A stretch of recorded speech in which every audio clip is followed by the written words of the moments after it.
आपल्याला बाहीची कटिंग कशी करायची ते आज आपण पाहूया। आता हे आहे मापाचं ब्लाऊज।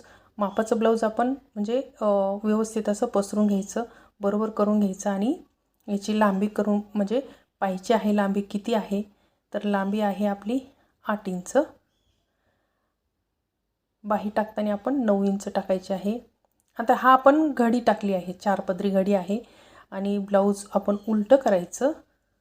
या प्रकारे उलट केल्यावर आपल्याला कळतं की आपली आता रुंदी किती घ्यायची आहे। जेवढी बाहीची रुंदी आहे तेवढी आपण ठेवायची आहे, पण बाही आपली कमी आहे त्यामुळे थोडंसं सरकून घ्यायचं आणि या प्रकारे आपली बाही बरोबर बसणार आहे। तर पुन्हा एकदा आपण बाही लांबी मोजून परफेक्ट करूया। आता कुणाला एका साईडला जॉईंट नको असेल तर आपण दोन्ही साईडला जॉईंट घेऊ शकतो। तर पाहू शकता या प्रकारे एकावर एक बाही ठेवायची, 4 पदर करायचे आणि जेवढा जॉईंट येणार आहे तेवढा बाही आपल्याला बाही रुंदी 9 इंच ठेवायची।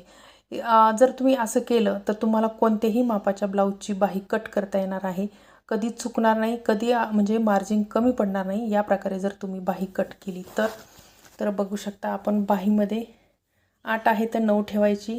या प्रकारे खाली सुद्धा आपण 9 ठेवायची, 3.5 इंचाचा उतार द्यायचा म्हणजे बाहीला पाठीमागून आणि समोरून कधीच घोळ येत नाही। या प्रकारे जर तुम्ही बाही कट केली तर आणि कोणत्याही मापासाठी फॉर्म्युला हाच आहे, फक्त रुंदी वाढते, लांबी वाढते, बाकी यामध्ये काहीही वाढत नाही, कमी जास्त करायची गरज नाही। तर या प्रकारे तुम्ही बाही कट करू शकता आणि तुमचं ब्लाऊज परफेक्ट असं हे कटिंग बाहीची करू शकता। तर एवढा आपण 2 इंचाचा जॉईंट देणार आहोत।